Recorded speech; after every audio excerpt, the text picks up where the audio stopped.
Hi, I'm Vizzy. I like making diagrams, so let's get right into it. Allegory. An allegory is a story that uses parts of its narrative to explain something parallel to itself, usually by using symbolism or something abstract, such as in Plato's Allegory of the Cave, which shows us that our understanding of the truth may lie entirely in our perspective, and that questioning our beliefs is extremely important to understanding what our reality is.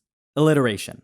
Alliteration is the usage of the same letter or sound at the beginning of a word, such as in She sells seashells by the seashore. Allusion. An allusion is a reference to another work of art or literature. It could also be divided into three types: mythical, such as having to do with the Greek pantheon or folk tales; biblical, or really any religious text; or literary, such as the icon making reference to Cinderella's glass slipper. Analogy. An analogy is a comparison between two things, usually done for clarification. So it is not saying that time is literally money, but that time is as important as money is. Or that someone literally is not as light as a feather, but they are very light. Or that someone isn't literally living in a bubble, but by how they're acting, they may as well be. Anthropomorphism. Anthropomorphism is giving human traits to non-human things, such as animals, nature, or gods. Anti-Climax. An anti-climax is a shift in tone after building a conclusion that was not expected. Antithesis. An antithesis is using contrasting ideas,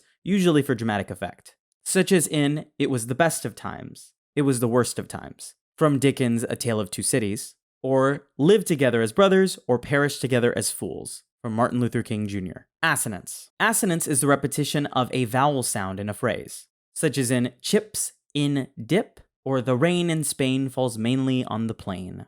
Cliche. A cliche is a commonly overused phrase or saying, such as happy as a kid in a candy store, there are plenty of fish in the sea, or there is no I in team. Elision. Elision occurs when one or more letters are omitted from a word, where kind of becomes kinda, because becomes cuz, it is becomes it's. Euphemism. Euphemism is a substitution of a less harmful or offensive word in place of another one. So instead of saying urinate, you say pee. Instead of saying sex, you say sleep with. Instead of saying die, you say unalive. Hyperbole. Hyperbole is using exaggeration for emphasis, such as dying of laughter, could eat a cow, or raining cats and dogs. Innuendo. Innuendo is usage of words or a phrase to convey a hidden meaning, sometimes sexual, but not always. The important part is the phrase makes sense even if you don't know what the hint is getting at, such as in the phrase, Mark and Amy sure have been spending a lot of time together, huh? Irony.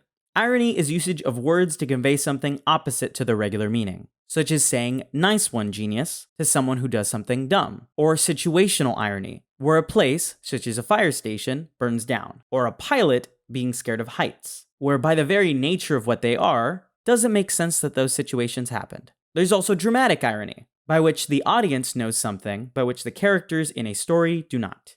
Litotes. Litotes emphasizes a statement by denying its opposite, such as in not bad, in place of good. Or 'tis but a flesh wound, in place of you cut off both my arms and my leg. Or not my first rodeo, in place of I've done this before. Metaphor. A metaphor is a comparison between two things stating one has attributes of another, such as in she is the apple of my eye, where she is not literally the apple of my eye. Or he is the devil. He is not literally the devil, but they have qualities that make them comparable. Onomatopoeia. Onomatopoeia are words that convey sounds, or are words that sound like their meaning, such as pop, boom, and crackle.